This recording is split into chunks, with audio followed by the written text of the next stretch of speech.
নমস্কাৰ এই মুহূৰ্তত জব কাৰ্ড লৈ দিবলৈ ওলাইছো ডাঙৰ আপডেট তো যিসকল মানুহৰ জব কাৰ্ড আছে লগতে যিসকল মানুহে নতুনকৈ জব কাৰ্ড বনাব বিচাৰে সেই সকল মানুহে ভিডিঅ'টোত ক্লিক কৰিছে যদি অনুগ্ৰহ কৰি ভিডিঅ'টো স্কিপ নকৰি প্ৰথমৰ পৰা শেষ লৈ চাই থাকিব কিয়নো যিসকল মানুহৰ জব কাৰ্ড আছে সেই সকল মানুহে এনেকৈ লাভ কৰিব 23800 টকা তো কেনেকৈ লাভ কৰিব জানিব বিচাৰিলে অনুগ্ৰহ কৰি ভিডিঅ'টো স্কিপ নকৰি প্ৰথমৰ পৰা শেষ লৈ চাই থাকিব লগতে মোৰ চেনেলত নতুন হলে প্লিজ চেনেলটো সাবস্ক্ৰাইব কৰি মোৰ লগত থাকিব আৰু ভিডিঅ'টো শেয়াৰ কৰি আপোনালোকৰ বন্ধুবৰ্গক চোৱাৰ কাৰণে সুযোগ প্ৰদান কৰিব তো বলক ভিডিঅ'টো আৰম্ভ কৰি এই বিষয়ত আমি বিস্তাৰিত জানি লওঁ তো আপোনালোকে মোবাইল স্ক্ৰীনত চাব পাৰিছে জব কাৰ্ড লৈ এনেকৈ এখন আপডেট ইতিমধ্যে আমাৰ হাতত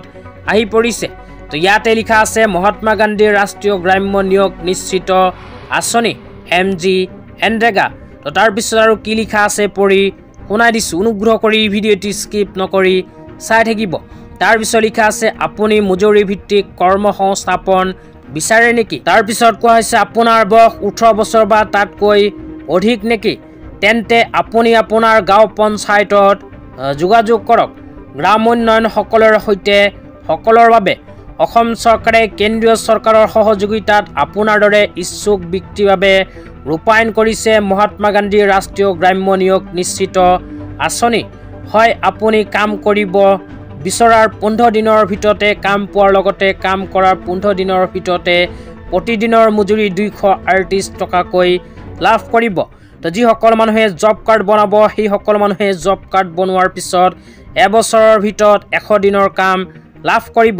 আৰু 100 দিনৰ কামৰ ভিতৰত মজুৰি লাভ কৰিব প্ৰতিদিন 238 টকাকৈ তো 238 টকাকৈ যদি আমি হিসাব কৰোঁ তেন্তে বছৰি জব কাৰ্ডৰ সহায়ত আপোনালোকে 23800 টকা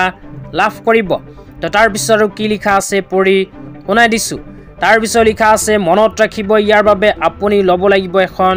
জব কাৰ্ড আপোনাৰ গাঁও পঞ্চায়তৰ পৰা লাভ কৰা এই জব কাৰ্ডত কেৱল আপোনাৰে নহয় আপোনাৰ পৰিয়ালৰ প্ৰাপ্ত বয়স্ক প্ৰতিগৰাকী কৰ্মৰত ব্যক্তিৰ নাম সন্নিবিষ্ট কৰিব পাৰে এই জব কাৰ্ডৰ অধীনত আপোনাৰ পৰিয়ালটোৱে বছৰি 100 দিনৰ কৰ্মসংস্থাপন লাভ কৰিব আপোনাৰ জব কাৰ্ড কেৱল আপুনি ব্যৱহাৰ কৰিব আপোনাৰ জব কাৰ্ড আপোনাৰ লগতে ৰাখিব এই জব কাৰ্ড আনে ব্যৱহাৰ কৰিব নোৱাৰিব আপোনাৰ একাউণ্টৰ পৰা অন্য লোকক টকা উলিয়াবলৈ নিদিব তো জব কাৰ্ড যদি আপোনালোকৰ আছে তেন্তে আজিৰ পৰা এইবোৰ নিয়ম পালন কৰিব আপোনাৰ জব কাৰ্ডৰ পৰা বেলেগক টকা উঠাই নিদিব তো তাৰ পিছত আৰু কি লিখা আছে আপোনালোকক বিতংভাৱে জনাইছো অনুগ্ৰহ কৰি ভিডিঅ'টো স্কিপ নকৰি প্ৰথমৰ পৰা শেষ লৈ চাই থাকিব তেতিয়া আপোনালোকক জনাইছো যিসকল মানুহে এতিয়ালৈকে জব কাৰ্ড বনাব পৰা নাই সেই সকল মানুহে জব কাৰ্ড কেনেকৈ বনাব লাগিব এই বিষয়ত ইয়াতে কোৱা হৈছে তেন্তে পলম নকৰিব